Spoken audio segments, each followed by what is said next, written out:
kecoh satu Malaysia. Ustaz Kazim bawa orang naik kapal cruise yang ada kasino. Saya tutup pintu kasino tu. Rombongan Ustaz Kazim dilarang masuk, haram. Saya pelekat kat pintu. Saya jumpa Jabatan Agama, tolong samak kapal tu. Sudu, garpu, mangkuk, hayum, semua saya samak. Jabatan Agama mai samak tuan-tuan. Terima kasih banyak-banyak. Sallallahu ala Muhammad, sallallahu ala Muhammad, sallallahu ala Muhammad, sallallahu ala Muhammad. Assalamualaikum warahmatullahi wabarakatuh. Bismillahirrahmanirrahim. Alhamdulillah wassalatu wassalam ala Rasulillah wa ala alihi wa ashabihi ajma'in. Terima kasih kepada Ustaz pengacara majlis yang dimuliakan, pengurusi dan seluruh ahli-ahli jawatan kuasa surau, muslimin dan muslimat, mudah-mudahan dirahmati, diberkati Allah. Kita mulakan dengan membaca Ummul Quran Al-Fatihah. A'udzubillahi minasyaitonirrajim. Bismillahirrahmanirrahim. Alhamdulillahi rabbil alamin. Ar-Rahmanir-Rahim. Maliki yaumiddin. Iyyaka na'budu wa iyyaka nasta'in. Ihdinas siratal mustaqim. Siratal ladzina an'amta 'alaihim ghairil maghdubi 'alaihim waladdallin. Amin. Kita ambil keberkatan dengan membaca surah Al-Ikhlas. Mudah-mudahan kita dapat pahala macam kita membaca satu Al-Quran. Bismillahirrahmanirrahim. Qul huwallahu ahad, Allahus samad, lam yalid wa lam yulad wa lam yakul lahu kufuwan ahad. Bismillahirrahmanirrahim. Qul huwallahu ahad, Allahus samad, lam yalid wa lam yulad wa lam yakul lahu kufuwan ahad. Bismillahirrahmanirrahim. Qul huwallahu ahad, Allahus samad, lam yalid wa lam yulad wa lam yakul lahu kufuwan ahad. InsyaAllah Allah akan memberkati barang siapa yang duduk di dalam satu majlis yang ada di dalamnya bacaan selawat ke atas Nabi sallallahu alaihi wasallam. Allahumma salli ala sayyidina Muhammad wa ala ali sayyidina Muhammad. Tuan-tuan yang saya hormati, Nabi sallallahu alaihi wasallam menyebut di dalam satu hadis baginda. Kata Nabi sallallahu alaihi wasallam, "May yuridillahu bihi khairan yufaqihu fid-din. Wa innama ana qasim wallahu yu'ti. Walan tazalu hadhil ummah qa'imatan ala amrillah la yadurruhum man khalafahum hatta ya'ti amrullah." Sadaqan Nabi, sadaqa Rasulullah sallallahu alaihi wasallam. Hadis ni Nabi sebut, "May yuridillahu bihi khairan yufaqihu fid-din." Sesiapa yang Allah Ta'ala mahukan untuknya kebaikan, maka akan diberikan kepadanya faham kepadanya tentang agama. Kemudian Nabi sebut lagi, "Wa innama ana qasim wallahu yu'ti." Sebenarnya aku hanyalah pembahagi, Allah jualah yang memberikan. "Walan tazala hazihil ummah qa'imatan ala amrillah." Kata Nabi lagi, akan berada satu umat daripada kalangan umat aku, tetap kekal mereka itu qa'imatan ala amrillah. Mereka itu akan berdiri tegak dengan perintah Allah, atas perintah Allah, akan hukum Allah.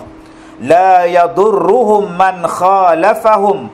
Tidak akan mengganggu gugat kepada mereka itu siapa-siapa pun, hatta ya'ti amrullah, sehinggalah datangnya urusan daripada Allah ke atas mereka. Hadis daripada riwayat Imam Bukhari dan Imam Muslim. Baik, ada 3 poin yang Nabi sebutkan di dalam hadis ini. Pertama, may yuridillahu bihi khairan yufaqihu fid din. Siapa-siapa yang Allah Ta'ala nak berikan kepada dia kebaikan, maka akan diberikan dia kepahaman tentang agama. Tuan-tuan yang saya hormati, kepahaman tentang agama lain, ilmu agama lain. Beza tu. Banyak orang yang berilmu tapi belum tentu faham. InsyaAllah orang yang faham tentang ilmu, dia dah ada ilmu. Macam mana nak tengok faham tak faham tentang agama? Tuan-tuan pergi highway, tuan-tuan singgah dekat surau di RNR highway. Ada surau tak besar mana pun, kecil. Kecil je tuan-tuan. Kadang-kadang kita berhenti dekat Plaza Tol, lagi kecil. RNR tu kira besar juga. Kadang-kadang bila RNR punya surau tu kecil, ada yang jadi imam, yang jadi makmum, bagus. Tapi lepas-lepas dia habis jadi imam, dia baca zikir, dia baca doa, bejat. Yang hak duk tunggu nu punya ramai nak sembahyang. Yang nak meneruskan musafir lagi banyak. Yang duk tunggu lepas ambil wuduk lama, dia pula subhanallah, subhanallah, subhanallah, subhanallah, punya lama. Itu namanya tak faham. Apa salahnya Assalamualaikum warahmatullahi, Assalamualaikum warahmatullahi, dah bagi orang lain pula masuk. Dia pula Astaghfirullahalazim allazi la ilaha illa. Hai, dekat 50 orang duk tunggu. Sebab itu faham tentang agama ni tuan-tuan cukup luas makna dia. Kalau kita faham tentang agama, senang. Sedang sembahyang maghrib, tiba-tiba blackout, kipas tak ada, aircon berhenti, budak kecil confirm menangis, gelap. Tu imam pula baca satu rakaat, satu muka surat. Ya ayyuhallaz, agak-agak tuan-tuan, tu imam ni macam mana? Sepatutnya bila dah gelap, bila dah blackout, budak pula menangis, ringkaskan bacaan, bukan ringkaskan sembahyang. Oh, dia kata blackout pula, isyak buat dua sudah, Allahu Akbar. Tu bengong nama dia tuan-tuan. Antara bengong dengan bangang lain pula. Maka ringkaskan bacaan, pendekkan bacaan, sebab ada budak yang menangis di belakang, cuaca pula gelap, aircon tidak ada, kipas tak berjalan, elektrik tidak ada. Itu namanya yufaqih fiddin. Orang yang faham tentang agama. Bila dia faham tentang agama, tuan-tuan, senang hidup ni. Dia pergi ke Mekah, sembahyang subuh.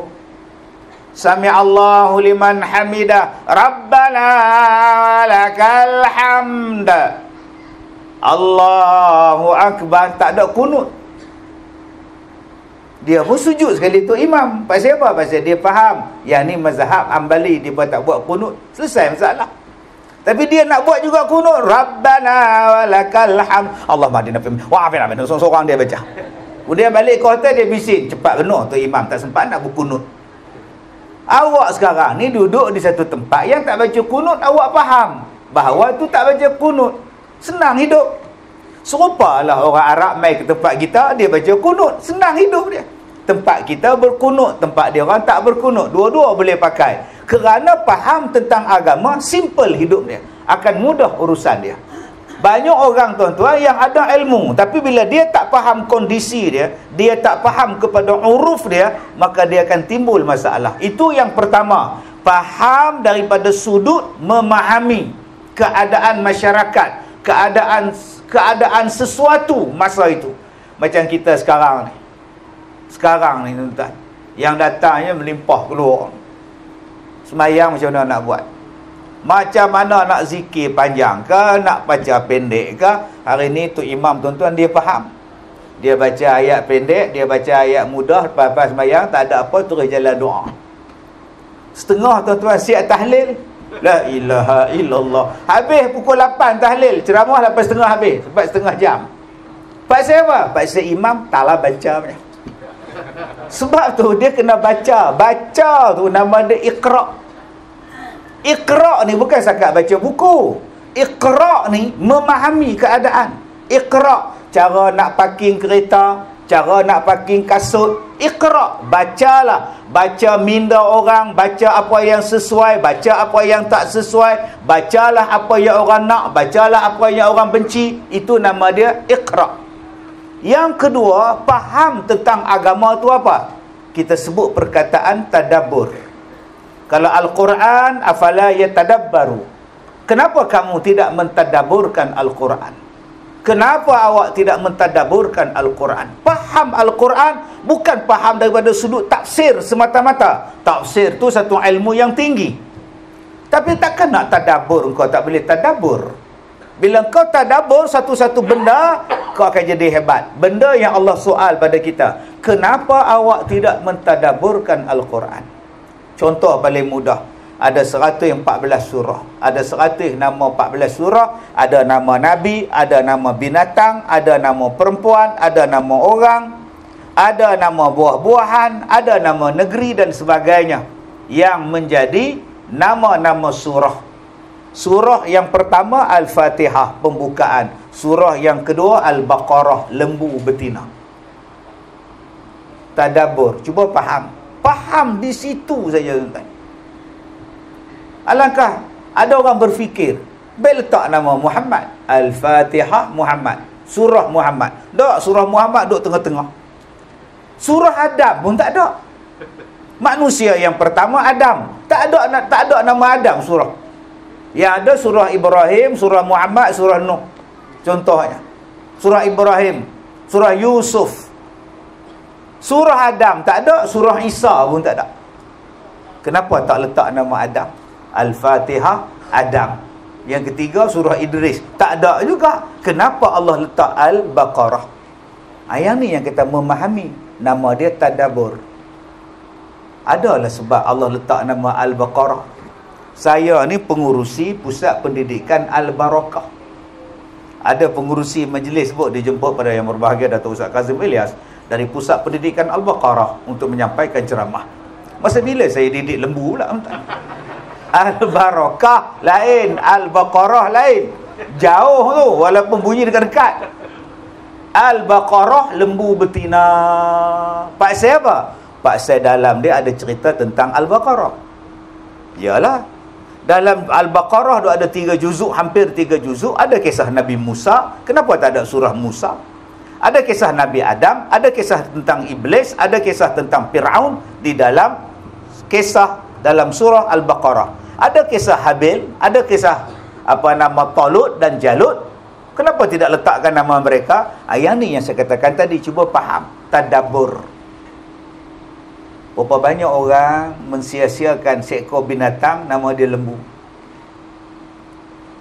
Berapa banyak kita ni tak peduli dengan lembu. Cuba tuan-tuan tengok, buat kajian tengok. Dalam Malaysia ni ada berapa banyak masjid? Masjid ada berapa ribu buah? Tak tahu, tak pernah kira nak Ustaz. Wilayah persekutuan tuan ada berapa tuan masjid surau? Tak tahu Ustaz, saya pun tak kira pula. Ustaz berapa Ustaz? Saya lagi tak tahu Ustaz. Tempat saya tahu 600 buah masjid. Hak tempat saya, negeri saya. Dalam kampung saya ada 10 masjid. Surau 36 masjid di kampung Manjui tu. Wah, banyaknya tuan. Kampung saya tu kampung Manjui, 1 masjid. Surau saja tempat saya tuan-tuan 5. 1 kampung. Kampung Melayu yang paling besar di Malaysia ni, nama dia Manjui. Okey, tutup buku Manjui. Baik. Katalah di Malaysia ni tuan-tuan, masjid saja ada 4,000 buah masjid sampai Sabah. 4,000 buah masjid, sekali buat korban seekor lembu. Harga dia RM5,000. 4,000 masjid kali dengan RM5,000, ada berapa juta? 4 kali 5 apa? 20 juta.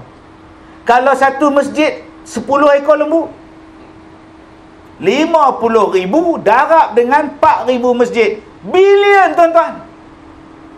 Kenapa tuan-tuan tak nak meniaga lembu?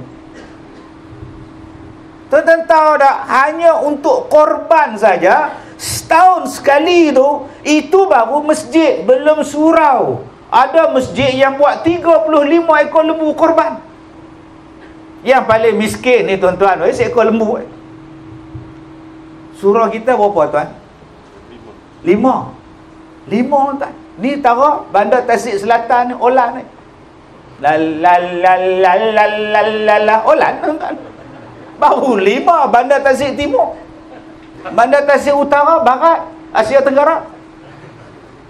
Jom adik-adik, anak-anak muda yang datang malam ni, besok jadi toki lembu. Kaya. Allah buka peluang untuk bisnes lembu je. Lembu mana ada jatuh harga? Motor jatuh harga, melainkan RX. RX naik harga, tuan-tuan.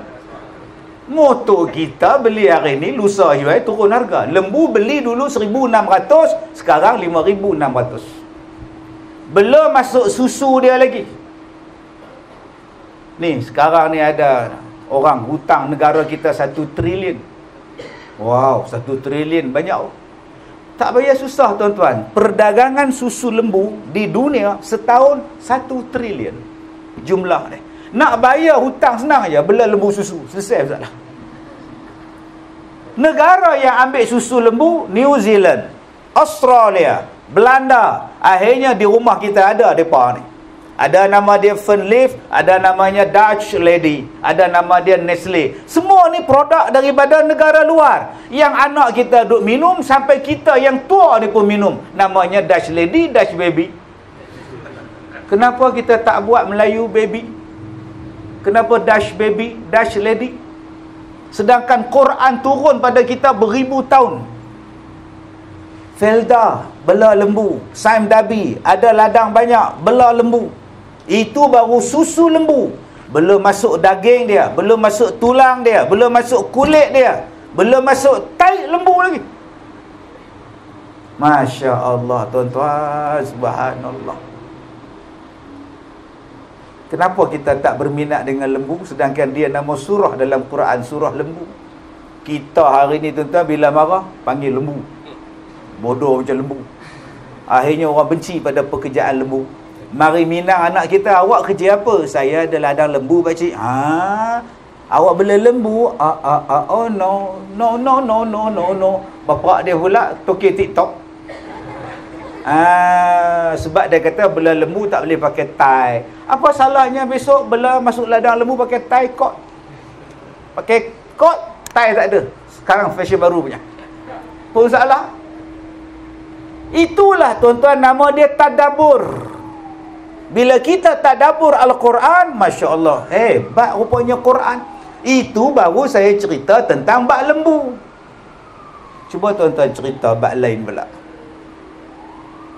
Saya selalu kalau ada bunyi macam tu, saya bagi laporan.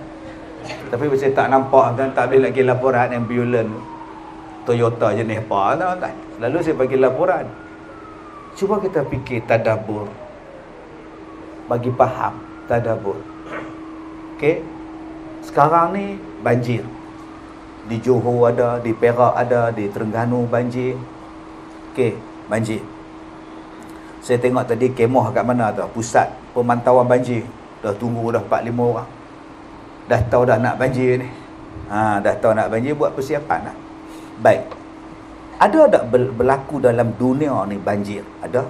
Bila Ustaz? Di zaman Nabi Nuh. Dia bukan banjir, dia bah. Bah ni lagi dahsyat daripada banjir. Bah ni dengan ribut, dengan taupan, tenggelam rumah. Bukan kata tenggelam rumah, tenggelam gunung pun tenggelam. Bayangkan, gunung boleh tenggelam. Akhirnya yang selamat kapal Nabi Nuh alaihi salam. Kapal Nabi Nuh pun selamat. Kita pun dengar 85 orang naik kapal Nabi Nuh dengan segala binatang-binatangnya, berlayarlah mereka. Bila makanan mereka habis, mereka pun campur jagung, campur kacang hijau, buat bubur Asyura. Kita duk belajar dulu-dulu ni. Cuba kaji tengok tuan-tuan. Satu, orang dulu-dulu faham manusia tinggal dalam gua, manusia duduk atas pokok. Tapi macam mana Nabi Nuh buat kapal?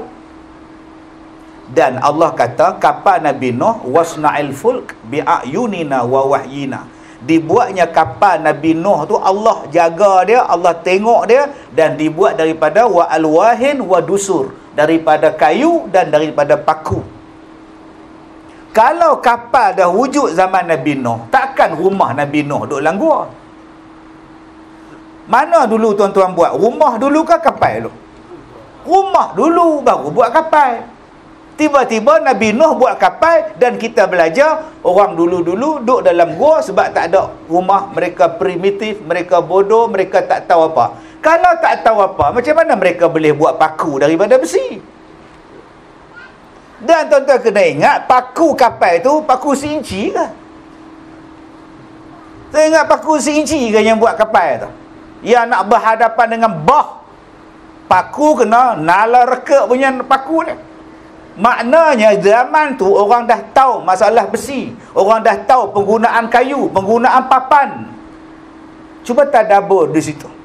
Dua, kapal Nabi Nuh ni dia bawa apa ustaz? Dia bawa segala jenis haiwan. Agak-agak tuan-tuan, kalau segala jenis haiwan dia bawa, adakah besar kapal, besar surau kita? Berhubuk tempat duduk pula dengan gajah, rimau, singa, kura-kura. Maknanya ada satu ruang untuk binatang, ada satu ruang untuk manusia, ada satu ruang untuk benda yang lain. Ada berapa tingkat Nabi, kapal Nabi Nuh alaihi salam? Berfikir. Macam mana Nabi Nuh boleh kawal zirafah, kawal gajah? Maknanya manusia boleh kawal binatang. Tuan-tuan nak heran apa dengan sarkas? Nak heran apa hari ni orang boleh bela lembu, bela gajah, bela macam-macam? Nabi Nuh panggil binatang naik atas bukit. Kapal Nabi Nuh tu atas bukit. Maknanya binatang ni panjat bukit masuk dalam kapal. Macam mana cara Nabi Nuh panggil? Gajah, naik. Hari ni manusia dah buat dah. Balik, Mary, Katie, Maryam. Balik semua tuan-tuan. Binatang-binatang tuan-tuan tengok dalam YouTube tu. Anjing pun ada dekat 20 ekor. Nak panggil tuan dia panggil makan. Seorang, seekor. Selagi tak panggil nama dia, tak naik. Zaman Nabi Nuh agak-agak macam mana tuan-tuan? Yang dipanggil segala jenis binatang. Dan naik tu pula bukannya dalam keadaan sama paras antara kapal dengan tanah. Mereka duduk di atas gunung, binatang di bawah. Macam mana binatang panjat? Cuba fikir. Tu nama dia tadabbur. 3. Berapa hari Nabi Nuh berlayar dalam banjir? Berapa puluh hari? 40 hari. Ni sahabat kita, tuan-tuan tanya dia, kalau dia saya cakap 40 hari. Agak-agaklah tuan-tuan, 40 hari binatang nak makan apa? Agak-agak dia makan kacang kuda. Buat surah gajah, main makan Stok makanan Nabi Nuh dengan umat dia, dengan binatang, agak-agak stok dia banyak mana? 1. Stok dia tu pula simpan dalam apa? Ada peti air tak? Cuba fikir. Takkan nak letak begitu aja. Air dia nak minum air apa? Mesti ada tangki tak? Maknanya zaman Nabi Nuh, tangki dah wujud, tempat simpanan air dah wujud, tah peti air dah ada zaman tu. Tetapi manusia ni disumbat dengan pemikiran. Zaman dulu bodoh, zaman dulu primitif, zaman dulu purba. Kita hanya cerita dengan Nabi Nuh, tapi kita tak tahu, tak fikir, makanan Nabi Nuh macam mana, masak dia macam mana, dapur dia besar mana, nak bagi makan pada binatang ni, binatang sekali makan berapa tan, gajah sekali minum air berapa kilo. Yang ni yang nama dia tadabbur. Kena fikir. Tuan-tuan, saya duduk dalam surau, saya tutup mikrofon, orang di belakang tak dengar. Padahal dekat je tu, belakang dengan saya. Cuba saya tutup mikrofon, orang mesti angkat tangan. Tak dengar. Bayangkan tuan-tuan, Nabi Nuh duduk atas bukit, anak dia duduk di bawah. Nabi Nuh kata ke anak dia, "Oi anak oi, main naik atas kah? Naik atas kapal bapak ni, banjir teruk ni." "Tak apalah ayah naiklah, saya panjat gunung, tak jadi apa-apa punya saya." Agak-agak tuan-tuan, kalau saya dengan belakang bercakap tak dengar tuan-tuan, sedangkan tak ada angin, tak ada hujan, tak ada banjir, tak ada kepala air pun tak dengar. Bayangkan Nabi Nuh di atas, anak dia di bawah, dengan ribut, dengan taupan, tiba-tiba boleh bercakap. Dia orang bercakap guna apa? Cuba fikir. Kalau saya kata dia orang cakap guna handphone, tuan-tuan mesti gelak. Bodohnya ustaz. Siapa bodoh tuan-tuan? Balik buka surah Al-Ankabut. Balik buka surah Ar-Rum, Allah Ta'ala cerita bahawa umat zaman dulu lagi canggih daripada kamu. Buka Quran, ada 114 ayat dalam Quran, Allah Ta'ala sebut asyadda minhum quwwah. Orang dulu lagi hebat daripada kamu, dan mereka memakmurkan dunia lebih banyak daripada kamu memakmurkan dunia. Tetapi datangnya tuan-tuan orang-orang penjajah-penjajah, datangnya barat, mengubah pahaman Quran, mengatakan bahawa orang dulu-dulu adalah primitif, orang dulu adalah bodoh, orang dulu adalah zaman batu, yang canggih hanya zaman kita. Maka kita pun dah lama menolak Al-Quran yang mengatakan bahawa orang zaman dulu lagi canggih daripada kita. Tuan-tuan balik, tuan-tuan kaji ya, macam mana Nabi Nuh buat kapal daripada kayu, dan sampai sekarang kapal dia masih ada duduk atas gunung Ararat di Turki ni. Kita buat rumah yang paling canggih, habis-habis tahan 200 tahun, lepas tu reput. Yang ni lah nama dia tadabbur. Jom tuan-tuan, selain kita mendapatkan ilmu, tolong faham tentang ilmu. Memahami itulah yang kena jelas. Dalam hadis ni Nabi sebut, siapa yang nak jadi baik, dia diberikan kepahaman tentang ilmunya. Satu. Yang kedua, kata Nabi SAW, wa innama ana qasimun wallahu yu'ti. Sesungguhnya aku ni, kata Nabi, hanyalah pembahagi, tetapi yang memberikannya ialah Allah Subhanahu wa ta'ala. Nabi kata, aku ni, tugas aku ialah duk bagi apa semua ni. Yang nak memberikan kepada kita ialah Allah. Nabi bagi pada kita tentang yang ni halal, yang ni haram, yang ni rezeki, yang ni tak rezeki. Nabi cerita pada kita yang ni boleh, yang ni tak boleh. Nabi cuma cerita. Yang nak bagi pada kita, yang nak memberinya ialah Allah Subhanahu wa ta'ala. Maka berusahalah kita, berikhtiarlah kita untuk nak dapat apa-apa yang dijanjikan oleh Allah kepada kita. Dan Allah itu, innallaha la yukhliful mi'ad. Allah tidak menyalahi janji sesungguhnya. Apa janji-janji Allah? Wah, janji Allah banyak tuan-tuan. Allah berjanji, siapa yang buat baik akan dibalas dengan kebaikan. Jadi kalau nak dapat kebaikan, sila buat baik.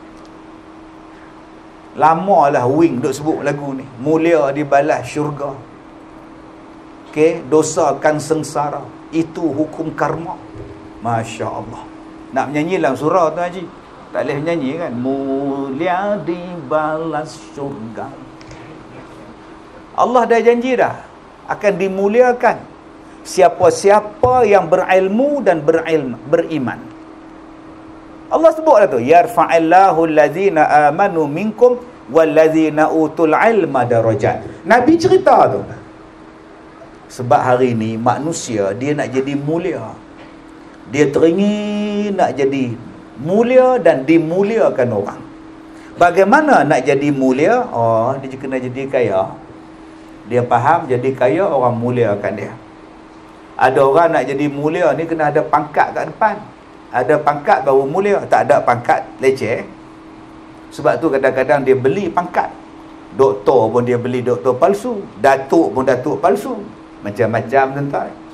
Tengku pun tengku palsu. Bayangkan, palsu belaka. Sebab nama tu menjadikan orang hormat pada dia. Dia tak ada Said pun, dia bubuh Said. Nak bagi hormat tu.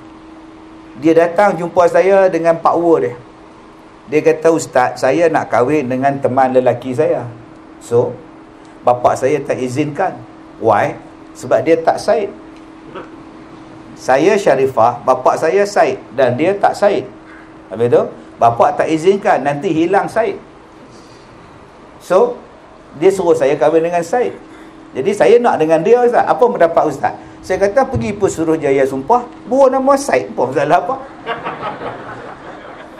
Dia kata nanti tak ada Said, jadi Megat, jadi Yong, jadi Puteri, jadi Putera apa semua, dia tak mahu. La ilaha illallah. Ada yang datang jumpa saya pula, dia kata, Pak Wu saya ni nama dia Zakaria. So, bapa saya tak bagi izin kahwin sebab ada huruf Z. Kenapa dengan Z?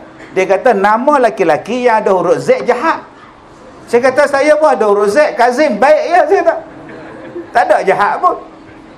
Pelik betul orang zaman sekarang ni tuan-tuan. Mesti dia tengok cerita Azura ni. Nah, Z dengan Azura tu. Azura. Apa je pasal ni? Nak dapat mulia, kadang-kadang dia faham kena ada pangkat. Maka ramailah orang berebut untuk dapat pangkat. Berlawan. Allah dah bagi tahu dah, nak dapat kemuliaan bukan di kalangan manusia. Manusia ni hari ni dia baik, hari ni dia mulia. Tuan-tuan tunggu tuan-tuan jatuh tau. Kalau saya seorang pemimpin, kalau saya jatuh tuan-tuan, agak-agak boleh bangun balik. Dia pijak rapat tuan-tuan. Rapat ranak dah. Bila bangun pula hak puji tu pula melangit, hari tu hang pijak aku. Ini manusia. Tetapi kemuliaan yang betul-betul kata Allah dua. Orang beriman dan orang berilmu. Jom tuan-tuan, nak dapat mulia di sisi Allah dua cara. Cara yang pertama ialah jadilah orang beriman. Yarfa'illahu allazina amanu minkum. Jadi orang beriman. Dua, orang yang dapat ilmu pengetahuan. Dua benda inilah tuan-tuan yang akan dimuliakan oleh Allah, dimuliakan oleh isi langit, dimuliakan oleh isi bumi, hatta burung yang terbang, ikan yang berenang dalam air itu pun mendoakan pada dua golongan ini. Golongan apa? Yang beriman dan yang berilmu. Allah Ta'ala sebut apa lagi tentang janji Allah? Janji Allah ialah siapa yang bersedekah, siapa yang infak, siapa yang bayar zakat, siapa yang memberi, aku balas dia 700 kali ganda. Mathalul ladzina yunfiquna amwalahum fi sabilillah.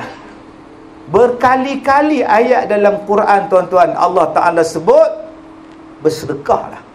Dan aku janji, aku balas balik sedekah yang kau berikan. Ni sekarang kita dah di hujung tahun Disember. Kalau nak bayar zakat, boleh bayar sekarang. Dapat resit zakat, nanti kau pergilah income tax, nak clear income tax. Ada yang nak kurangkan income tax, dia tunjuk dia punya slip zakat dia, silakan. Saya pula memilih bayar zakat pada bulan Ramadan. Bulan Ramadan adalah bulan tahun saya bayar zakat. Kenapa Ustaz tak ambil bulan Disember? Sebab saya nak dapat pahala yang lebih dalam bulan Ramadan. Buat benda wajib dalam bulan Ramadan digandakan 70 kali ganda. Apa kelebihan bayar zakat Ustaz? Pernah bayar ke belum? Tak pernah. Pergi bayar. Bila pergi bayar zakat, baru tahu nikmatnya bayar zakat. Macam tuan-tuan kita sembahyang maghrib tadi. Nikmat sembahyang maghrib. Lepas salam tu, dia rasa seronok, dia rasa lega, dia rasa tenang. Cuba tanya orang yang tak sembahyang. Walaupun dia sedang lepak, relax, tak sembahyang maghrib, duk lepak kedai mamak. Tak sembahyang amat. Ambil seat. Kenapa? Maghribi. Main pukul 3, pukul 7.30. Tempah seat dah tuan. Masya Allah. Subhanallah. Tak tenang tuan-tuan. Walaupun dia rasa seronok, tapi dia tak sembahyang, dia takkan rasa tenang. Orang yang sembahyang ni tuan-tuan, dia rasa tenang. Macam itulah perasaan orang bayar zakat. Dia berlepas satu beban yang besar duk rasa ni bila dia akad dengan amil saja, doa saja, Allah, ada yang menangis tuan-tuan. Ada yang menangis bayar-bayar zakat. Sebab selama ni dia tak bayar, dia rasa lagu mana tau. Tuan-tuan yang saya hormati, bukankah Allah sebut siapa yang bersedekah, Allah gandakan dia balik 700 kali ganda. Dan Allah tidak pernah menyalahi janji. Nak dapat 700 kali ganda, sedekah. Tadi Tuan Haji kata surau kita setiap tahun 5 ekor lebih kurang korban. Tahun lepas tak korban, tahun dulu tak korban, tahun dulu tak korban. Last makcik korban bila makcik? Dia tengok siling. Dia tengok siling. Lah abang korban bila bang? Saya korban tahun, nampak dia tengok atas dah. Pasal apa? Dia nak ingat tahun. Jarang orang nak ingat dia tengok bawah. Saya korban tahu jarang tuan. Dia akan tengok atas. Saya masa tu tahu nampak. Maknanya punya lama. Jom kita buat korban. Adakah kita akan jadi miskin dengan sebab kita buat korban, bersedekah dan sebagainya? Tidak. Allah janji tidak. Kamu akan tidak miskin. Kamu akan diberi rezeki. Kenapa? Kerana Allah Maha Kaya. Dia akan membalas dan tak berkurang harta Allah. Jadi apa yang kita takut? Allah dah janji, Allah ampunkan dosa. Mintalah ampun. Allah dah janji kepada kita, diberikan kita kebaikan apabila kita berbuat baik kepada orang tua, berbuat baik kepada anak-anak, hatta kepada binatang sekalipun. Allah akan balas dengan kebaikan. Nabi dah cerita dah, yang ni dapat yang ni, yang ni dapat yang ni. Buatlah, Allah akan bagi apa yang telah Allah janjikan kepada kita. Jadi tuan-tuan, jangan takut. Jangan takut untuk bersedekah. Jangan takut untuk berwakaf. Jangan takut untuk kita ni tolong orang. Kerana setiap kebaikan yang kita buat akan dibalas. Dan jangan takut untuk susah. Kerana Allah sebut dalam Quran, inna ma'al usri yusra. Selepas daripada susah, kamu akan datang kesenangan. So what?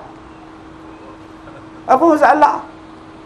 Yang penting sabar, yang penting reda. Allah Ta'ala akan bagi kemudahan.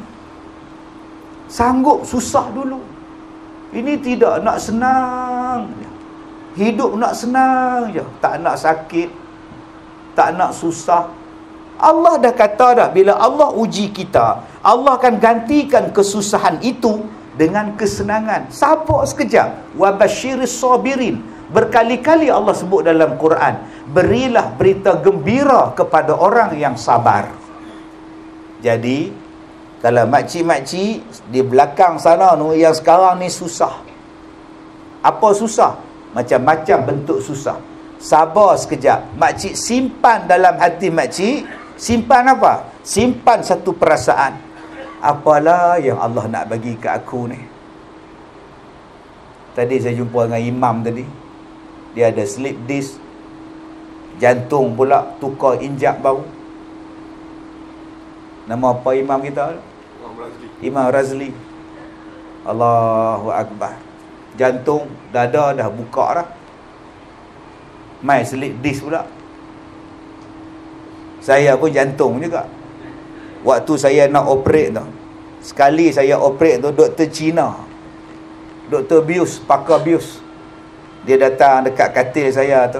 Encik Ustaz, saya ada beberapa soalan Ya. Encik ada kencing manis? Ada. Kencing manis ada. Darah tinggi ada? Tak ada. Jantung ada? Jantung ada. Wah, macam mana mau operate you ada jantung? Saya kata kalau saya tak ada jantung, doktor sudah mati lah. Bukan maksud saya you ada jantung tidak, you ada sakit jantung atau tidak. Cakaplah betul terang. Dia tanya kat saya pula, you ada jantung tak? Ada, tak ada jantung mampu dah. Tak ada. Allah tuan-tuan oi. Ingat bila Allah Taala uji kita, Allah nak bagi benda lain. Sabar. Sabar. Apa masalah susah tak mana? Tadi ada satu ustaz tanya dekat saya, macam mana ustaz kena macam-macam ujian, ustaz relax? Sebab saya dah set dalam minda saya, bila saya diuji dengan macam-macam benda, ada benda lain yang Allah Ta'ala nak bagi pada saya. So, saya sabar saja. Hiduplah dengan tenang, layanlah masalah yang datang. Hidup very simple. Selesai masalah. Bulan lepas keluar, Ustaz Kazim antara 16 yang dilarang berceramah. Ya Allah, seronoknya. Sebab orang tak panggil ceramah. Alhamdulillah. Duduk di rumah. Saya dah ceramah 32 tahun. Bayangkan tuan-tuan, 32 tahun saya berceramah. Tadi Abah Haji tanya saya, Ustaz muda betul? Muda apa 32 tahun ceramah? Kalau saya ceramah umur 30, lah berapa puluh tahun. Tapi tak nampak tua. Kena tanya saya apa petua dia. La ilaha illallah. Saya bagi contoh. Saya pergi umrah. Saya balik hari Jumaat baru ni, minggu lepas. Saya sampai KLIA pukul 3 petang, ambil beg semua lebih kurang 4.30 saya keluar. Saya sampai di Ipoh 10.30 malam. Besok paginya hari Sabtu pukul 8 pagi, saya dah ada di sekolah saya layan 11 bas yang datang. Bukan saya layan bas tu, saya layan orang yang dalam bas tu. Dia ada 440 orang tu. Ambil gambar, berceramah lah apa semua, bagi makan semua. Setiap minggu orang melawat sekolah saya dalam 20 bas. Minggu ni je 11 bas sebab tak ada orang. Jemaah saya pergi umrah. Pegawai saya pergi umrah dalam 8 orang. Jadi kita tak ada kegiatan yang ramai. Habis program dengan mereka, saya pergi ceramah di Sungai Petani. Hari Ahadnya pula pukul 12 saya di Caukit. Malamnya pula tuan-tuan saya di Felda Cini. Habis di Felda Cini Pahang, balik ke Ipoh pukul 9 ada kelas, pukul 2.30 ada meeting di Pulau Pinang.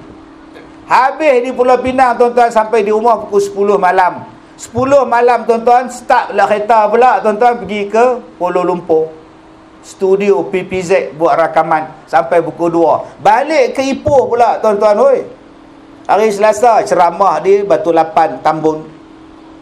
Habis tu pula datang pula tadi dekat Amanah Raya pukul 12. Habis pukul 12 rehat sekejap, dah datang ke tempat tuan-tuan.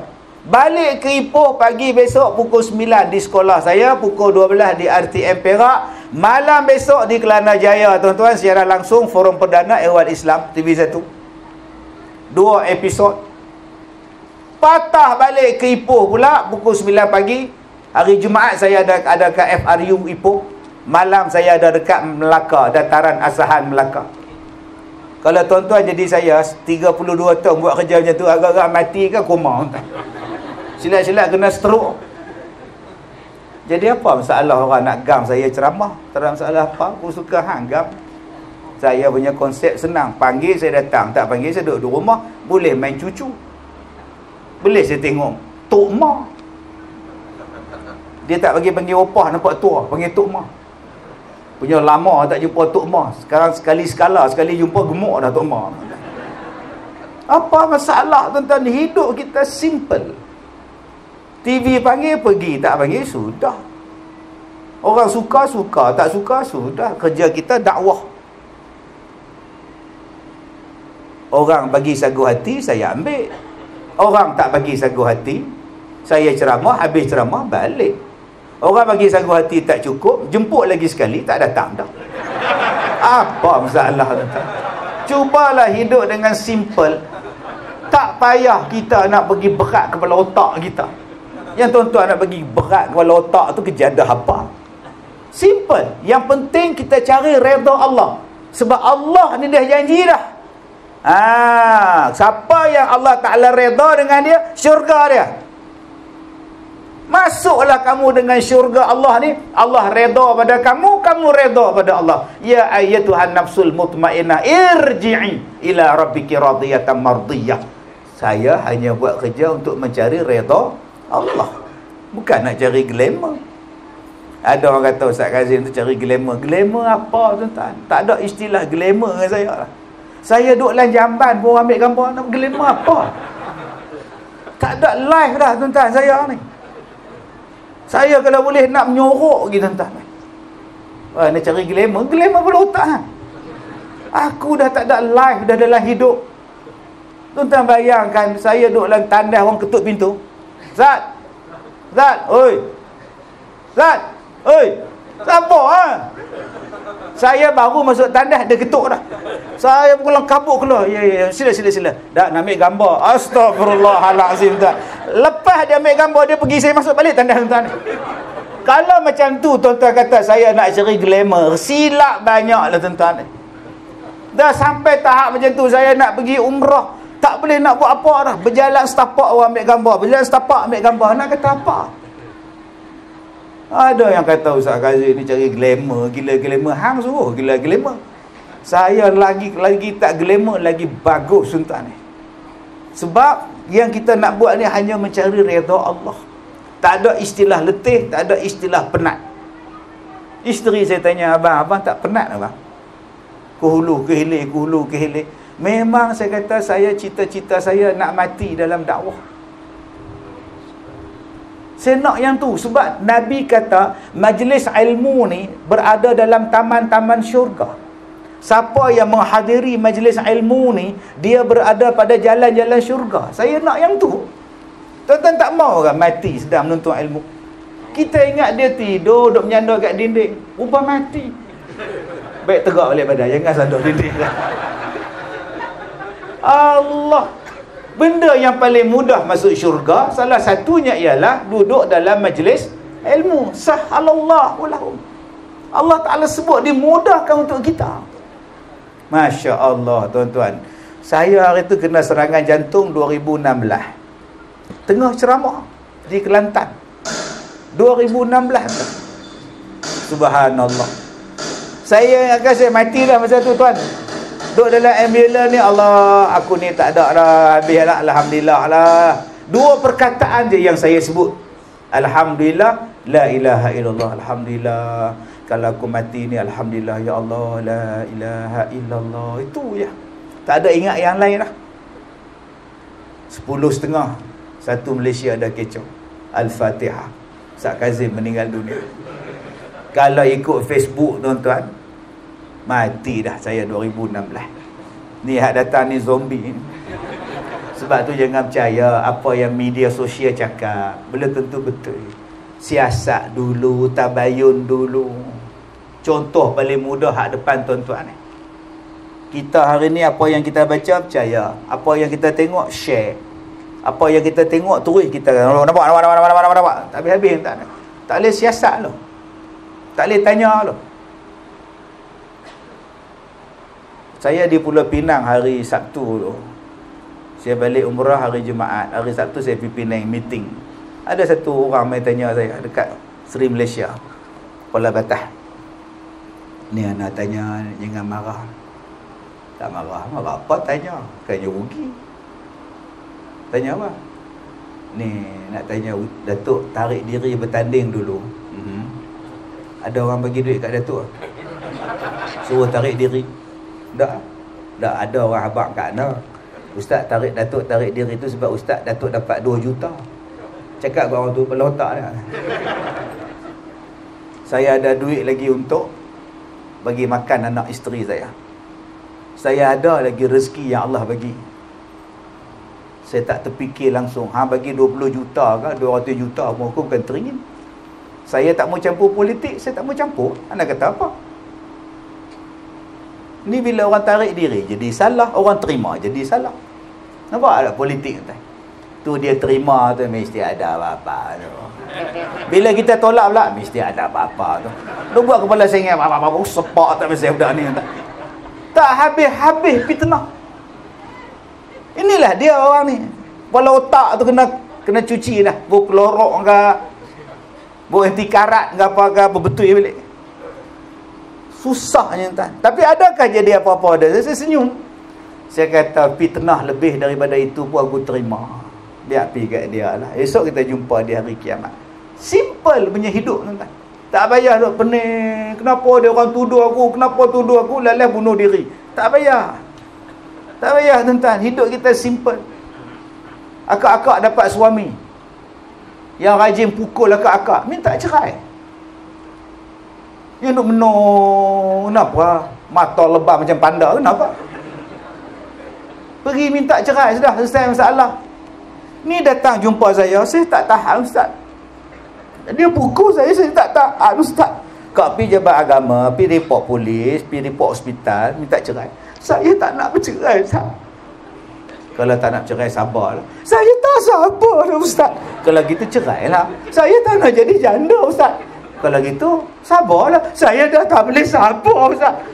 Sekali lagi aku yang hilang sabarlah. Orang kata cerai, hang tak sabar. Kata tak sabar, hang dah jadi. Hei, pergi minta cerai, suami pukul, habis edah nikah lain. Kalau boleh cari suami baru, hak tak ada tangan. Dua-dua belah tak ada guna. Habis-habis kot dia tanduk lah. Zinedine Zidane nama dia main tanduk. Tak ada apa. Simple punya hidup. Agak-agak isteri kuat beletih, cerai, nikah baru hak bisu. Dia beletih apa pun tak. Ni dah cari hak kuat beletel, duk bising. Bini aku bising lah. Yang hang cari. Ada yang jumpa saya, Ustaz, suami saya ni pilot. So, dia tak ada di rumah.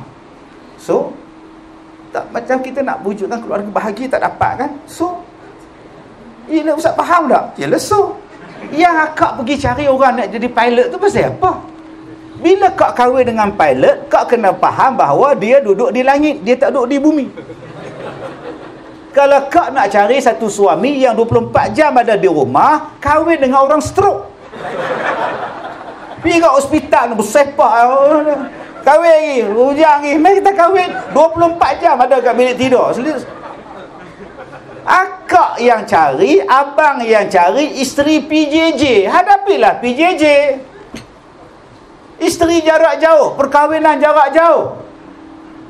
Suami dia kerja di Sabah, dia kerja di Kuala Lumpur, dia duduk mengeluh. Tak masa hampa bercinta tu, hampa tak fikir kan? Hang cikgu di sana, aku cikgu di sini. Kalau kita kahwin macam mana? PJJ lah. Kalau gitu cancel. Tapi Ustaz, cinta harus dipertahankan. Silakan. Menyusahkan Ustaz pasal apa? Ustaz tolonglah Ustaz. Aku tak tahu nak cakap apa. Patutnya hang cari cikgu yang satu sekolah dengan hang. Senang pergi sekolah sekali, naik kereta sekali, parking, jimat, semua. Kita yang cari masalah dan kita jadi pening. Cubalah hidup dengan benda yang senang, tuan-tuan. Sebab tu ada orang yang tak mau menikah. Bujang dia dengar orang masalah, dia gelak. Dengar kawan dia nak cerita masalah, dia gelak. Sampai sekarang duk gelak gitu, tuan-tuan. Rupa wayar putih. Pasal itu dia tak menikah. Baik, yang ketiga, baru masuk tajuk. Fitnah akhir zaman. Oi Ustaz, sejam tadi, sejam muqaddimah. Yang ni baru masuk tajuk. Masya Allah. Yang pertama tadi, orang yang faham dengan agama. Dua, orang yang Allah Nabi Muhammad sebut, dia cerita jalan yang tukang bahaginya Allah, kecarilah daripada Allah. Yang ketiganya kata Nabi SAW, walan, dan sama sekali tidak. La mu ada, ma pun tidak. Ada juga. Dalam Quran ni banyak diguna perkataan. Ada yang kata ma ismuka. Bahasa kita lah. Mai bahasa lain masmuk. Mai bahasa hak elok sikit, ma ismuka. Kita sebut, kita kata ismi Kazim. Ma juga, apa nama awak. Ada pula yang ma tu nama dia ma asabakum. Tidaklah ditimpanya musibah pada mereka. Ma juga, tidaklah juga. Ada juga yang kata la. La ni berbentuk larangan. Wala taqrabuz zina. Jangan hampir pada zina. La juga. Ada juga la yang membawa kepada penafian. Amla, awak buat ataupun tidak? Oh tidak. Tidak. Saya tak buat. La juga. Ada juga yang membawa hampir sama dengan dia. Lam. Alam tarokai. Tidakkah kamu tengok? Oh, banyak tuan-tuan. Ada satu lagi perkataan lan. Lam nun. Lam nun ni maknanya tidak akan berlaku. Dalam bahasa kita, nehi kebinehi. Nampak tak? Okey. Mere mengki gangga au tere mengki jemna. Borada bol. Nampak tak? Nampak tak lagu Sanggam tu? Mere mengki gangga au tere mengki jemnata. Bolo rada bolo Sanggam hoga kinehi. Bolo rada bolo Sanggam hoga kinehi. Dia kata apa? Nehi kebinehi. Tet. Nampak? Kita tak faham bahasa, tak faham apa Ustaz gila ceramah lagu Hindustan. Mere mengki Gangga au tere mengki Jamnata. Aku ni sungai Gangga, kau tu sungai Jamna. Wahai Radha, bagi tahu dekat aku, adakah Jamna dengan Gangga ni boleh bertemu? Maka Radha kata, nehi ke benehi. sama sekali tidak akan bertemu antara sungai Jamna dengan sungai Gangga. Nama dia apa? Nehi ke Binehi. Dalam bahasa Arab nama dia apa? Lan. Boleh faham? Lan. Lan. Takkan bertemu. Saya laki-laki tak? Boleh tak saya mengandung? Apa dia? Lan. Takkan boleh mengandung. Walaupun nama saya Sajat, tak boleh mengandung. Tak pernah faham? Tak faham sudah. Pasal apa? Pasal saya lelaki. Lan ni benda yang takkan berlaku. Walan tarda ankal yahud. Dan sama sekali Yahudi dan Nasrani akan reda pada kamu. Sama sekali takkan berlaku. Nampak? Allah dah bagi tahu. Yahudi dan Nasrani nehi ke Binehi. Reda pada umat Islam. Sama sekali tidak. Jangan tuan-tuan kata dulu Yahudi dulu lain, dia jahat. Lah Yahudi sekarang dia lebih apa? Terbuka, open safe. Ingat belum sepak ke open safe ni? Dia dah lebih hang tu buat tangan lagu tu lah. Allah dah beritahu dalam Quran sampai kiamat Yahudi dan Nasrani takkan reda pada umat Islam sehinggalah kita ikut jejak langkah mereka.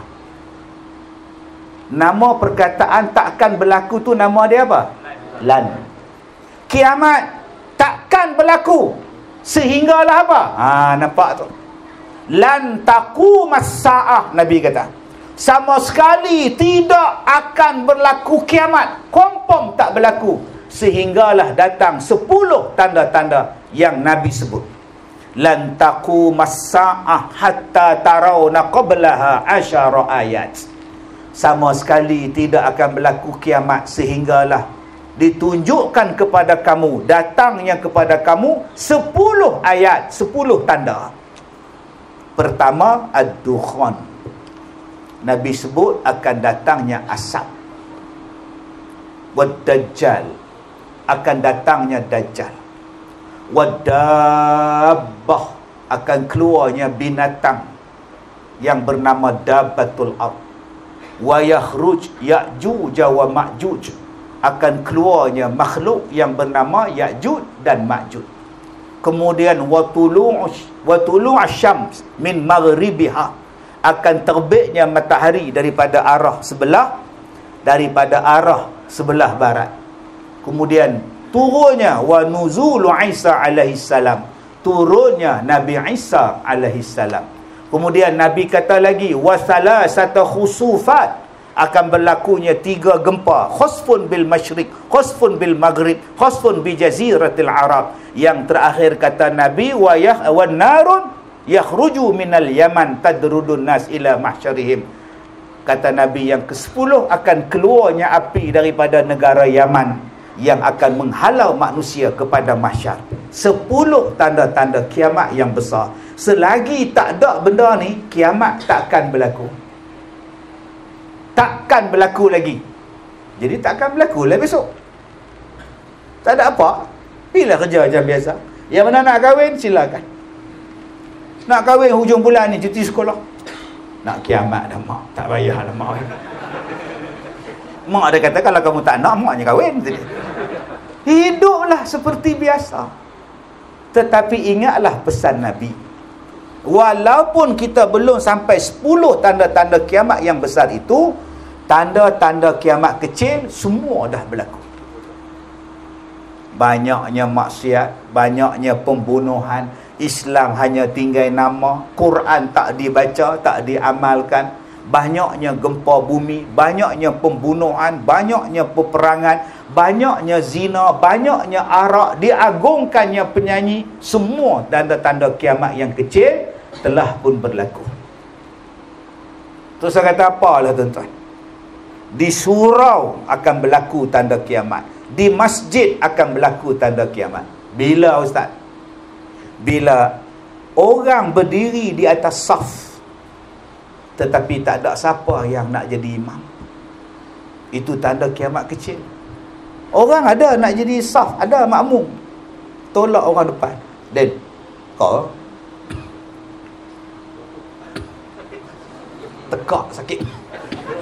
Hai, tadi ambil wuduk elok, suruh jadi imam, serta-merta sikit tekak.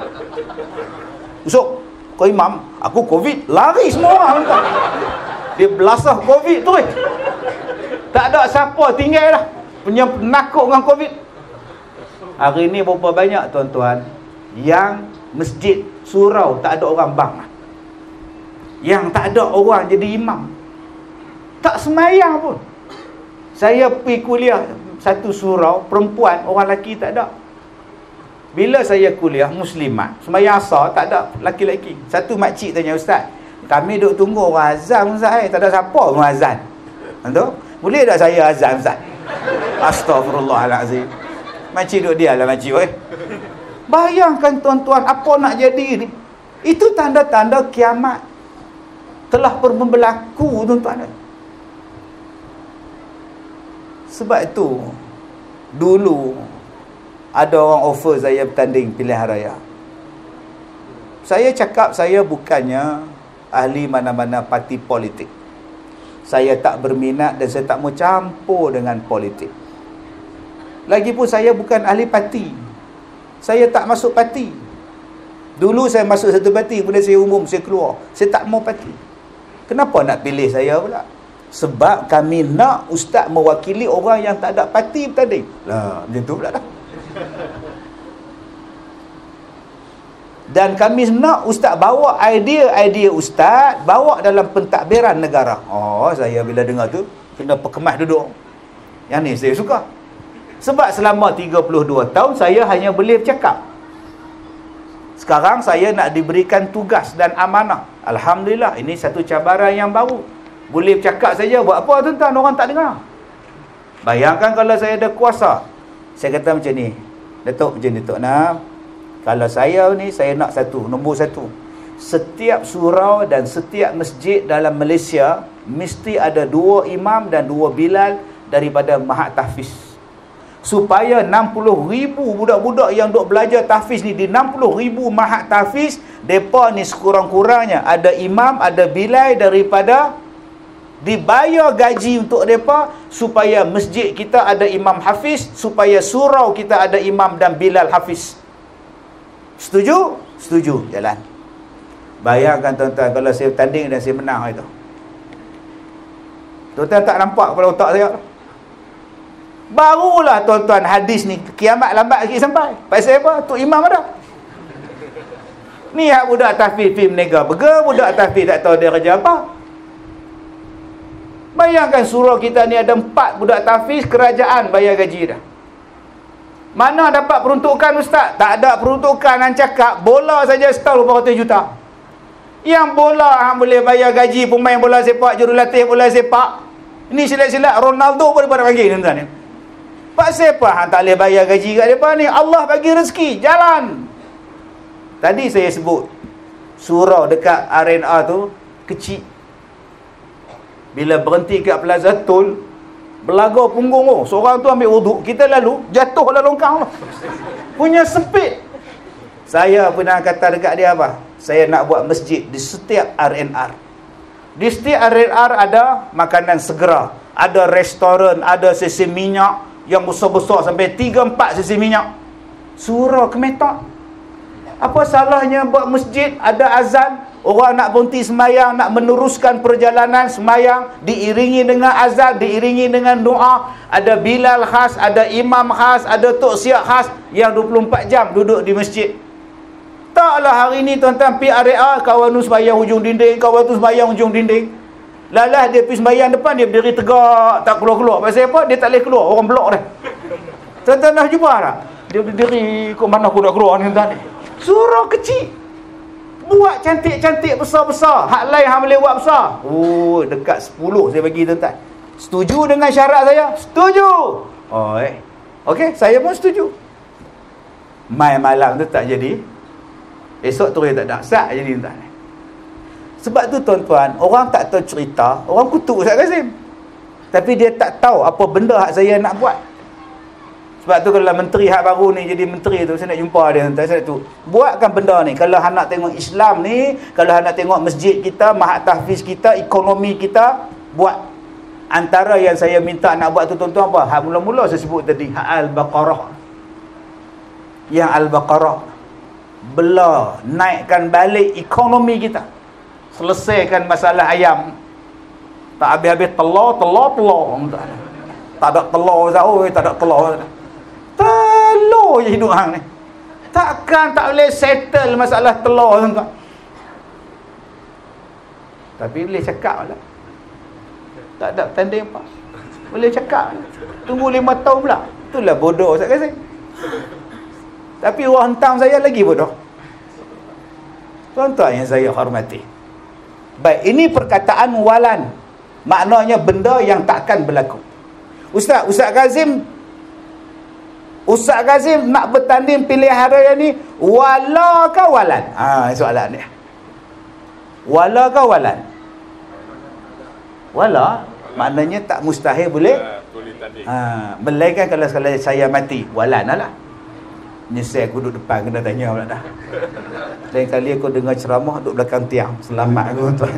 Mana belakang tiang selamat ni. Baik, dalam hadis ni Nabi sebut apa? Walan tazala hazihil ummah qaimatan ala amrillah. Akan ada satu umat aku, di kalangan umat aku, mereka ni takkan terjejas, sama sekali takkan terjejas. Walan tazala. Nabi sebut perkataan walan tazala hazihil ummah. Takkan jadi apa-apa mudarat kepada kita. Siapa dia? Satu umat Nabi Muhammad, mereka ini qaimatan. Mereka akan sentiasa berada pada jalan yang lurus atas jalan Allah. Walaupun mereka duduk di zaman akhir zaman. Saya tak nak cerita bab akhir zaman tuan-tuan, bab dajjal lah, konspirasi lah, apa bala semua. Yang tu bersepah dah tuan-tuan guru kita cakap. Yang saya nak cakap di sini, hadis ni Nabi sebut la yadurruhum man khalafahum. Tak ada siapa boleh menyusahkan mereka. Walaupun dajjal sekalipun. Walaupun makhluk-makhluk yang kita sebut Yahudi, Nasrani sekalipun. Kita takkan diusik, kita takkan jadi susah. Siapa dia Ustaz? Yang orang hari ni, yang duk takut ni, dia dengar cerita akhir zaman, dia takut. Saya bagi contoh, takut apa? Pertama, dia takut bak makan. Prepping. Simpan makanan. Kenapa? Kau tak tahu ke? Dajjal dah nak keluar. Habis tu, simpanlah Maggi, beras, simpan belakang rumah. Buat prepping, cara prepping yang betul. Dah 3 tahun, hampir 3 tahun dah berlalu PKP. Beras yang kita beli 20 kampit sekarang jadi apa? Berapa banyak waktu PKP hari tu disuruh prepping makanan. Sekarang dah jadi bubuk dah. Bubuk dah beras tu. Tuan-tuan tak ingat dulu tu? Tiap-tiap hari prepping. Tanamlah sayur belakang rumah, nanti makanan tak ada. Apa tuan-tuan ingat Dajjal ni bila dia datang, dia tengok Maggi dah, tak apalah makan. Tuan-tuan ingat Dajjal macam tu ke? Dah, tuan-tuan. Yang kedua, tuan-tuan, waktu PKP hari tu yang kecoh-kecoh tu, apa yang tuan-tuan dengar? Tuan-tuan, nanti nilai wang kertas tidak ada nilai.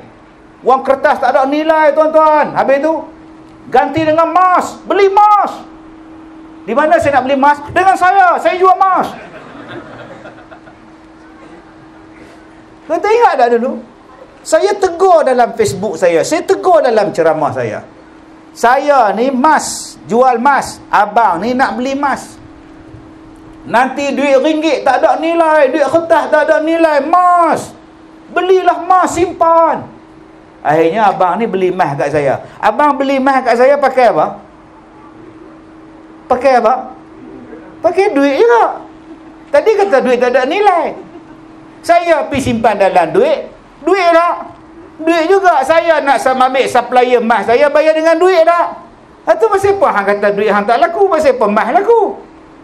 Hang tak baca dalam hadis Nabi sebut di akhir zaman emas akan terbit di tepi-tepi jalan. Tak ada siapa teringin pada emas. Emas ni terbit dalam kitab tuan-tuan, macam batang-batang balak keluar ni tuan-tuan ni. Tak ada siapa yang nak terima zakat sebab semua orang jadi kaya. Sebab tu kita kena baca hadis betul-betul. Yang ketiga, cerita tentang dukhan. 15 Ramadan hari Jumaat akan berlakunya asap. Asap akan keluar ibu-ibu dan bapa-bapa. Sudah tuan. Kita kalau dengar ceramah depa kita nak gaya. Ini tanda-tanda kiamat bapa. Dukhan ini akan berlaku. Bilanya Pak Ustaz? Ya 15 Ramadan. Hari Jumaat tuan. Asap akan memenuhi. Sudah. Dia datang jumpa saya, satu makcik. Dia kata, Ustaz, saya dah jual semua rumah. ASB, tabung haji, semua saya dah ambil duit. Kenapa? Ustaz tak tahu ke nak berlaku dukhan? Bila? Macam mana Ustaz jadi Ustaz tak tahu? Macam mana? Itulah Ustaz kami tahu 15 Ramadan ni. Itu yang makcik dah buat dah store belakang rumah, buat makanan, simpan air, semua makanan Maggi semua. Kalau ada tamu senang, kata dia. Lah, dah nak kiamat pun makcik ingat mata kedarah lagi makcik. Adakah nak kiamat ingat mata kedarah? Nak kiamat ingatkan iman. Nak kiamat kuatkan iman, bukan kuat makan-makan. Tak tahulah, tapi makcik dah tahu dah nak datang dah dukhan, kata dia. Asap. Tu makcik dah tahu keluar duit semua dah. Tu makcik beli emas. Emas tu mana makcik simpan? Bagi kat ustaz dah dia simpan. Setahun lepas tu dia datang tuan-tuan, dia minta pondok saya. Saya ada 270 buah pondok di sekolah saya. Dia minta pondok, dia nak duduk. Sebab rumah dia dah tak ada, emas dia tak ada. Ustaz tu duduk balik dah di tempat dia. Kan dah kiamat makcik. Saya nak belasah dia pun tak gamak tuan-tuan. Kesian, nak taruh sikit Ultramentaro tu tak gamak lah tuan. Dah lah duit hilang, harta semua hilang, kena tipu pula. Sabarlah. Saya pergi ceramah di Mekah. Saya ceramah di Mekah tuan-tuan. Buat kat satu hotel untuk orang-orang Melayu kita, orang petani kita di Mekah. Datang suami isteri daripada satu tempat nama dia Yambu nama dia. Kita ni di Mekah yang tahu Riyadh, Jeddah, Madinah. Yambu kita jarang dengar. Saya tanya, Kak, abang dari mana? Dari Yambu Ustaz. Ustaz, Imam Mahdi dah nak keluar. So, kami nak pergi cari dia. Di mana? Khurasan. Ustaz tak nak ikut. Kalau saya ikut cari Imam Mahdi, sekolah saya macam mana? Imam apa pula nak ada sana? Imam Kazim dah tak ada. Dia tinggalkan anak dia tinggalkan kerja dia datang untuk pergi Khurasan.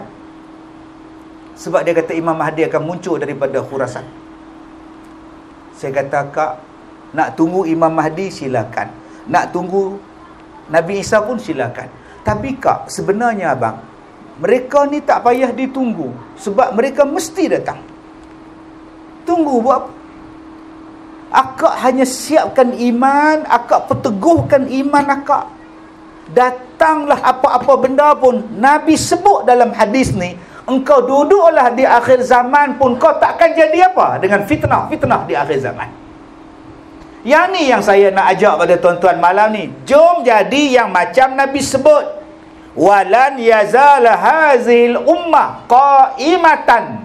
Takkan jadi apa-apa kita. Takkan jadi apa-apa. Macam mana Ustaz? Maksud tak jadi apa-apa tu Ustaz? Kalau kita ada iman, kalau kita ada keyakinan yang betul, tuan-tuan tengok maksiat ni, tak teringin kita nak buat maksiat tu. Tak teringin tuan-tuan. Punya banyak maksiat lah, tak teringin. Baru ni saya pergi mana ke? Balik pada umrah tu, rambut pun tak tumbuh. Saya masuk hotel tuan-tuan ni, nak sembahyang maghrib ni, lewat jam. Tengok satu perempuan pakai skirt, pakai singlet, dia ketuk pintu. Dia tengok saya tau. Saya tengok ke sini. Dia gelak ke saya, ketuk pintu, tengok saya ni. Hai makcik ni. Saya tak tengok tuan-tuan. Pasal apa? Buat apa? Tengok bukan isteri saya.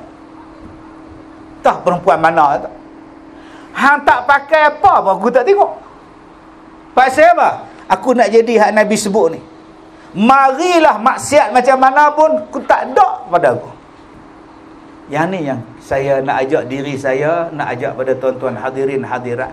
Walaupun aku duduk di tempat tu, saya tak kalih pun. Saya tak kalih tengok belakang. Sambil duduk buka bilik hotel, saya duduk tengok. Ada lagi minah. Tak ada faedah untuk saya. Jangan duduk khali juga. Tak tengok membazir pula. Tak tengok. Ni penyakit lah. Tak tengok membazir pula. Nak sampai pada tahap yang kita baca ni, Allahu Akbar. Yang orang lain tak semayang, kita semayang di masjid. Yang orang lain subuh tak datang, maghrib lantak dia orang lah tuan-tuan. Aku dah hajar, aku dah azan, aku dah buat kempen, dia orang tak datang, aku tetap semayang. Inilah rumah aku untuk aku ibadat dengan Allah. Orang inilah yang Nabi sebut, datanglah zaman apa pun tuan-tuan, mereka ni takkan digugat, walaupun yang datang itu adalah Dajjal sekalipun. Marilah letak pada emas ke, letak pada dia wang ringgit ke, suruh cakap benda yang haram. Aku takkan cakap benda yang haram. Hang letaklah segunung emas sekalipun. Orang macam ni lah orang yang selamat. Siapa dia? Orang yang taat kepada Allah, orang yang taat pada Rasulullah, orang yang menahan hawa nafsu. Jom tuan-tuan, kita buat persiapan menghadapi zaman akhir ini dengan buat 3 benda ni. Ati'u Allah wa ati'u Rasul. Kemudian tahan hawa nafsu. Selamat kita. Masalah kita sekarang ni, pak siapa yang terlibat dengan riba? Tak pakai, leceh. Nak pakai, kena ambil hutang. Bila ambil hutang, terlibat dengan riba. Pejam mata lah, janji boleh pakai. Tak hutang, tak merasa. Nampak? Akhirnya kita terlibat dengan fitnah riba. Apa lekeh ke pakai motor? Apa sengkek ke pakai kereta kancil? Kereta awak tak ada hutang, motor awak tak ada hutang, Wira awak tak ada hutang, Toyota awak tak ada hutang. Sudah, aku selamat daripada riba. Riba lah yang merosakkan kita. Tapi hari ni rumah kita riba, blender kita riba, motosikal kita riba, motor harga 100,000. Nak beli cash tak mampu, hutang. Tak boleh buat loan Islam, pinjaman Islam, pembiayaan Islam, buat loan riba. Kemudian kita sembahyang, Allahu Akbar. Balik naik motor riba. Macam mana Allah nak terima sembahyang kita? Macam mana kita nak kalahkan Dajjal kalau motor kita riba, rumah kita riba, pembiayaan kita tak ada? Kalau tuan-tuan nak yang ni tuan-tuan, Nabi sebut apa? Nabi sebut qaimatan ala amrillah. Mereka tetap berada pada perintah Allah. Mereka tak buat benda yang haram. Dajjal mari depan mata dia pun, Dajjal tak boleh buat apa. Jadi tuan-tuan takut apa dengan Dajjal? Tuan-tuan peduli apa dengan kejahatan manusia kalau tuan-tuan berpegang pada perintah Allah? Dah. Saya berlakon filem. Tak tahu bila keluar filem ni pun lambat. Nama dia, filem dia Zim Al-Kazim. Nama filem tu. Tak tahulah kalau pengarah tukar nama lain, tak tahu.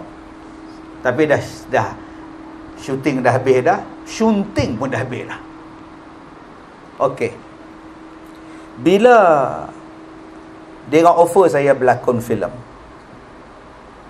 dan filem ni cerita tentang saya, cerita tentang Ustaz Kazim, pengalaman berceramah 30 tahun lebih. Terlalu banyak pengalaman saya menjadi seorang pendakwah. Saya sewa rumah RM130.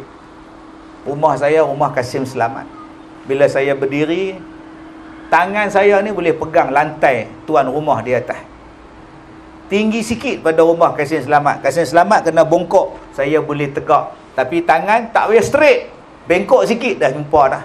Anak tuan rumah berlarilah atas kepala saya. Sewa dia RM130. Bilik satu. Satu hari jawatan kuasa kampung tulis surat. bagi dekat tuan rumah. Tuan rumah kata, Ustaz, saya dapat surat dari menek mesyuarat JKK kampung. Apa isi dia, pakcik? Dia minta saya mengosongkan rumah sewa dan menghalau Ustaz keluar pada rumah sewa. Keputusan bersama mesyuarat jawatankuasa kampung. Minta Ustaz Kazim dikeluarkan daripada rumah sewa dan keluar pada kampung. Dahsyat tuan-tuan. Saya pun tanya pada tuan rumah, pakcik nak halau saya ke? Apa nak halaunya? Ustaz bayar sewa, kata dia. Saya pula bayar sewa 130 kali 12 tahun dia bayar. Dia nak halau apa? Selagi mana saya hidup, dia memang tak ada hak mengalau Ustaz. Susah tuan-tuan jadi pendakwah, susah jadi penceramah. Sebab tu budak-budak baru nak up BBNU, budak-budak TikTok, dia tak tahu apa. Yang dia tahu tentang Ustaz Kazim. Dia tak tahu yang kita ni duk ceramah, dia tak lahir. Dia tu waktu kita ceramah tu duk beringuh, nak bersikap pun duk bertatih. Kita dah berhadapan dengan macam-macam kerenah manusia, tuan-tuan. Maka benda-benda inilah tuan-tuan mereka cuba buat filem nak tunjuk pada orang. Saya kata, malu kau orang. Tak apa Ustaz, biar masyarakat tahu susahnya jadi pendakwah. Boleh. Boleh tak saya buat syarat? Apa syarat Ustaz? Nombor 1, semua kru, semua pelakon, bila masuk waktu semayang, kita berhenti dan kita semayang. Boleh? Boleh? Boleh. Tanda. 1. Nombor 2, semua pelakon menutup aurat. Termasuklah perempuan, tutup aurat. Boleh? Tidak ada sentuh menyentuh dalam filem ni. Boleh? Boleh. Sebab tu nanti kalau filem ni disiarkan, semua orang tutup aurat. Termasuklah Man Raja Lawa. Dia pun tutup aurat juga lah. Masuklah Ryan Bakery. Seorang aja yang tak tutup aurat, pelakon perempuan Cina. Dia budak universiti. Dia datang ke kampung saya. Dia tak pakai tudung lah. Yang tu kita tak boleh paksa. Dia tak boleh kata apa. Hal lain tutup. Dan tak ada pegang-pegang. Akak-akak kalau suami akak pengsan, akak pegang. Suami jatuh tengok TV, kalah pula Ronaldo, pengsan terus. Agak-agak akak kejutkan suami dah. Abang, mestilah. Saya pun dalam filem ni saya pengsan. Isteri saya tegak berdiri, abang, macam tu je. Mana ada isteri tegak, abang. Ni tanda-tanda kiamat ni tuan-tuan. Pasal apa? Pasal saya kata jangan pegang-pegang. Tuan-tuan, kalau kita tetap berpegang kepada yang Nabi sebut, yang Allah sebut, ala amrillah, selamat kita. Saya berlakon, tapi saya buat peraturan. Sungguh tuan-tuan. Saya dipanggil berlakon. Saya buat, melainkan kalau dalam skrip tu mereka tak cerita. Tiba-tiba aja dia muncul. Saya tak boleh kata apa. Dulu orang ajak saya naik kapal. Saya naik cruise. Dan dalam cruise ni, saya tak tahu ada judi, kasino. Saya tak tahu. Saya dapat tiket free, Ustaz. Free 4 tiket. Ustaz bawa lah siapa-siapa pun melancong. Elok. Saya pun tak berjalan juga. Saya cadang nak bercuti lah. Naik kapal ya? Ya Ustaz. Syarikat travel bagi hadiah. Naik tuan-tuan. Lepas cok pasport, galah beg. Naik kapal ni. Satu laki-laki tarik tangan saya, ajak bergambar. Saya terlepas tangan. No. Sorry. No. Please take photo, sir. Take photo, sir. No. Kapal apa ni? Dia suruh saya bergambar sebelah perempuan pakai baju merak, burung merak, dan pakai spender. Bikini duk merak. Come on, sir, sebelah otak hang. Kalau aku ambil gambar dengan hang, viral satu Malaysia tau. Lari saya. Aku ni kapal apa ni? Kita tak pernah naik ni, orang kampung. Bila masuk dalam kapal, landing dalam kabin tu, kawan saya kata, Ustaz, nak tidur dalam bilik, balik rumah. Jom kita jalan makan-makan. Saya pun pergi cari makan. Tu dia udang berdiri semua. Tak ada tidur. Semua udang berdiri. Mau jenuh makan, kursi penuh. Bawa nasi, bawa air. Duduk pula depan kolam mandi pula. Lah. Allah, tuan-tuan oi. Pakai kepiah putih ni. Masa itulah gatai kepala tuan-tuan. Gatai, cabut, bola pokok. Tak ada kepiah dah tuan. Aku dah terkena dah dalam jadah sungguh kata. Nak balik kapal dah belayar. Nak terjun laut tuan. Saya ukur 12 malam tu saya duduk tengok langit. Kapal jalan, kolam renang tutup. Kami berempat duduk atas sekali, 13 tingkat. Saya kata, Haji, kapal ni besar, tapi duduk tengah laut jadi kecil. Luasnya langit, besarnya ciptaan Tuhan, ya Allah.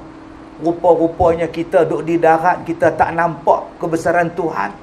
Sebab tu Allah kata bila hang tengok langit, inna fi khalqis samawati wal ard, langit dulu baru kita rasa kita kecil je. Saya pun bingkah duduk, saya kata saya nak bawa anak-anak murid saya naik kapal ni.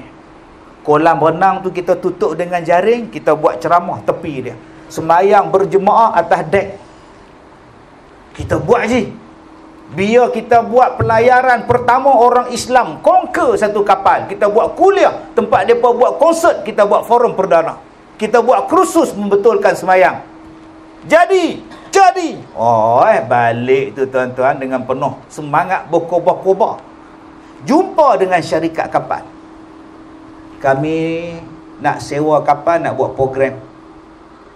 Dia tanya pada saya, you ada duit ke? Dia tanya saya, you ada duit ke? Saya pantang orang Hena tuan. Orang Melayu Hena, orang Melayu kita ni. Orang ada duit ke? Berapa? 4 juta. Tak ada duit 4 juta memang tak ada. Balik tuan-tuan.